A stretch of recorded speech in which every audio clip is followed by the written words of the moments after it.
and welcome to your easy to understand guide to your Component 3 Section C A-Level Drama and Theatre exam. I'm going to be focusing on the original performance conditions of Antigone today. Okay, so again, please can you go and find your book? So pause the video, go and find it, because very luckily for you, everything you need to know is in the text. So obviously Antigone was performed in 441 BC. It was written by Sophocles. If you look to one of my videos about Sophocles' intentions, there's a lot of information about him. But what I'm going to be looking at today is some of the other things. So we're going to begin by looking at the theatrical space.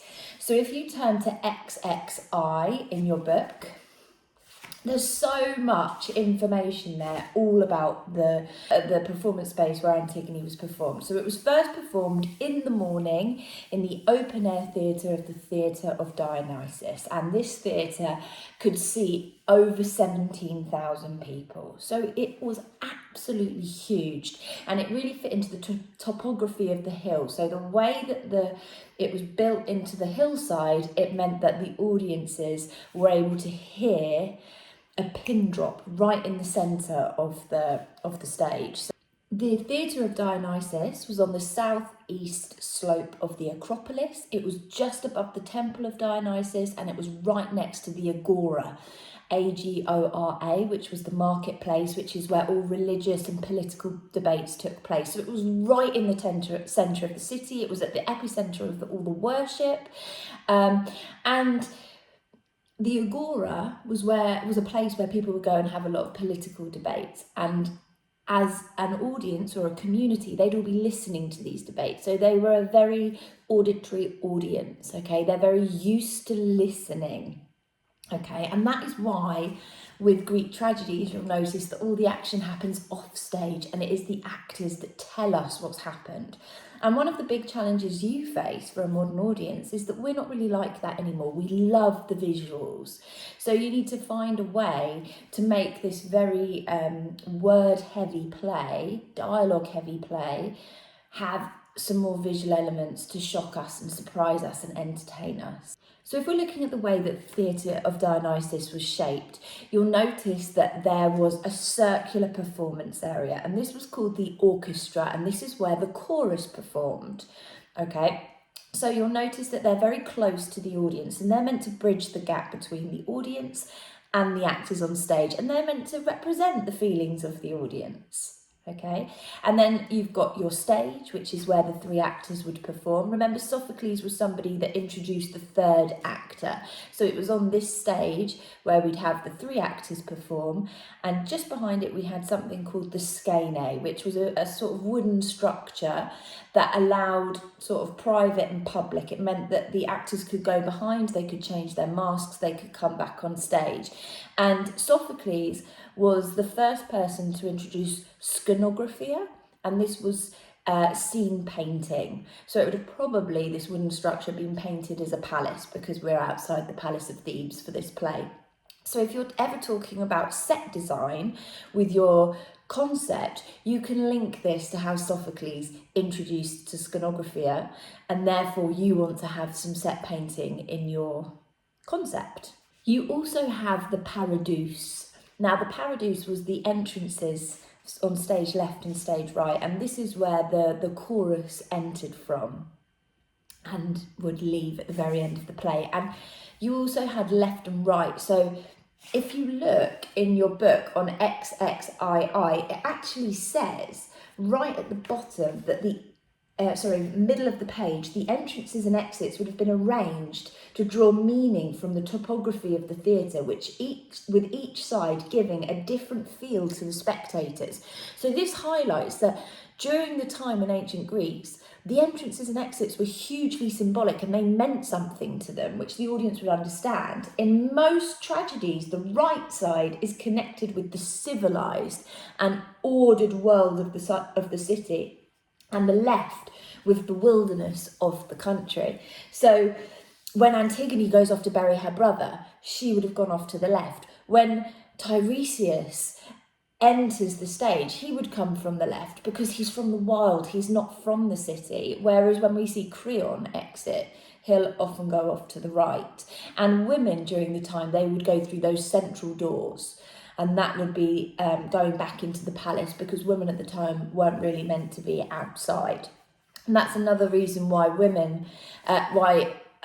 women in the play had much paler masks than the men, because it highlights the fact that they weren't ever really allowed outside. This theatre, the views you'd have from this theatre were absolutely stunning. And it even says on page XXII, halfway down, due to the open air nature of the theatre, it was impossible for the spectators to observe the play without taking into account their surroundings, including the Temple of Dionysus, the Parthenon, Temple of Athene, looming just behind them, the market, the agora, the rocky terrain, the city walls, the sea, the sunny sky. And this is very, very much this sort of link to the power of our marvellous planet, of nature. We can see the sea in the distance, we can see what God has created and also what man has created. So that might be something quite interesting to think about in terms of your concept, is this beautiful climate that the audiences back then would have been looking out upon.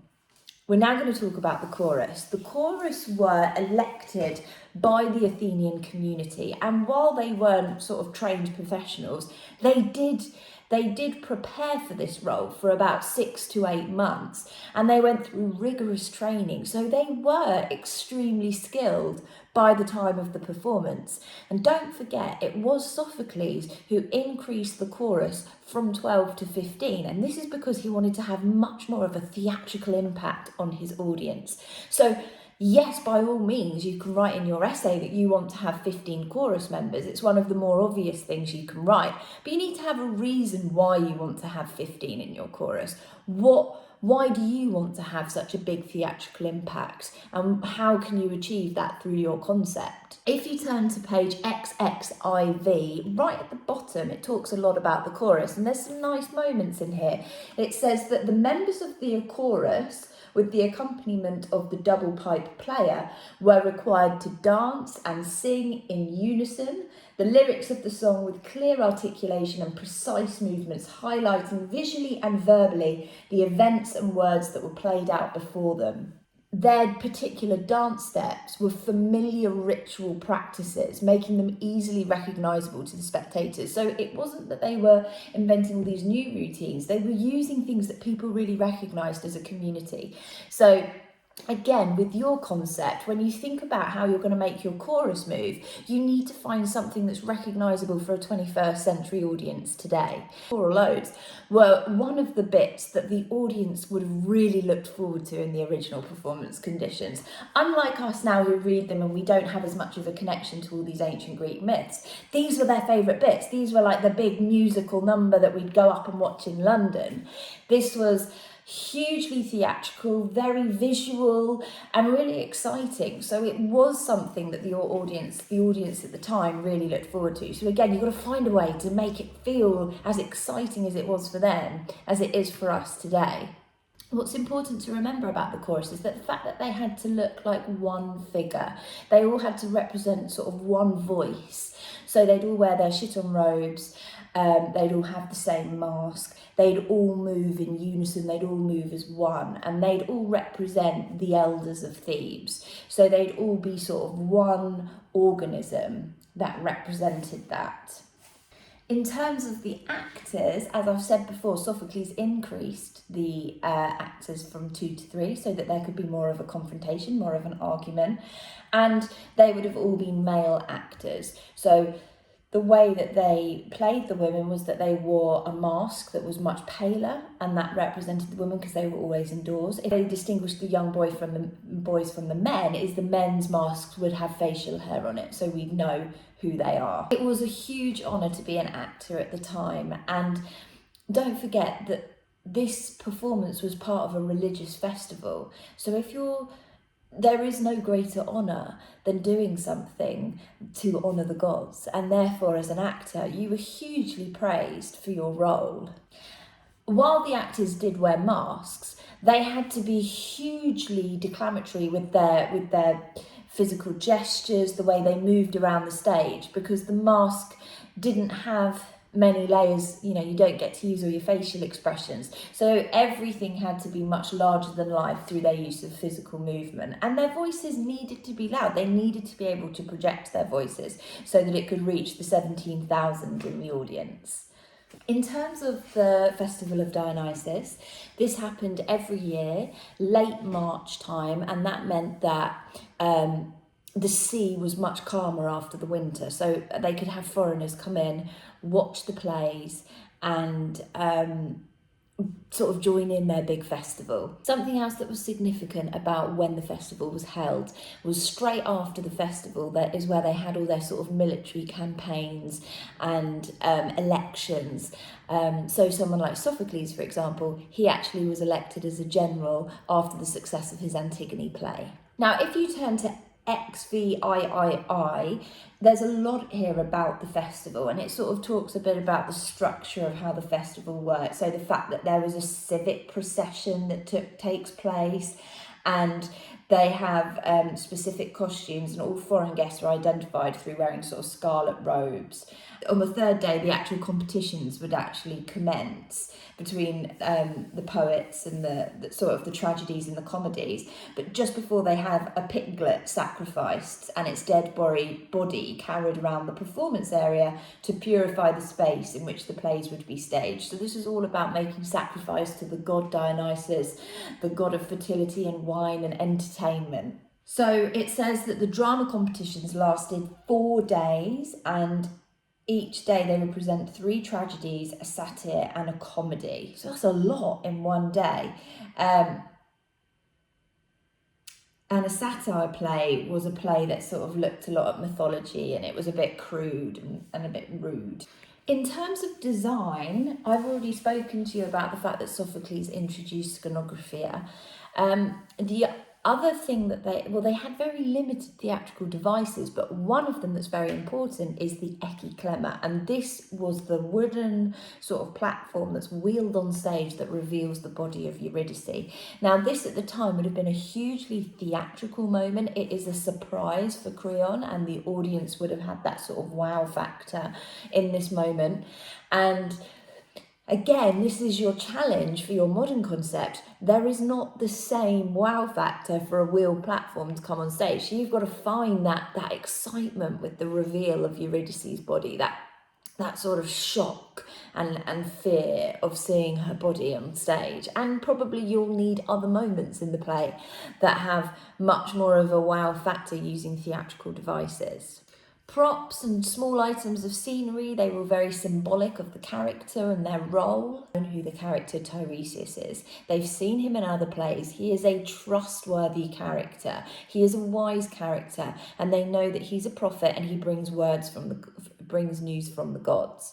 So when they see Tiresias in the play, there needs to be an immediate level of respect, of knowing that we need to listen to him. So again, you need to find that level with your audience where they sense immediately that this is somebody we need to listen to.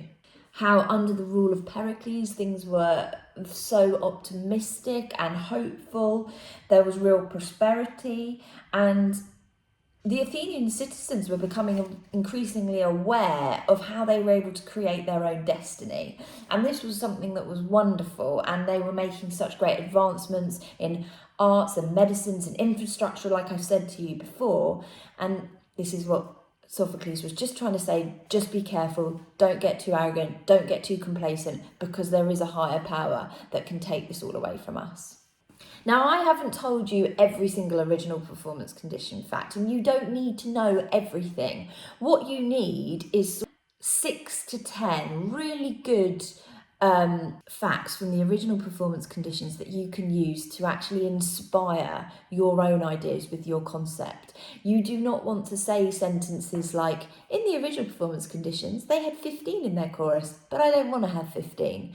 You need to find the things that you can actually use to inspire you, that you want to build upon for your modern audience. And that is what's going to get you the best marks. And don't forget, you must put in inspiration from the original performance in every paragraph. Okay?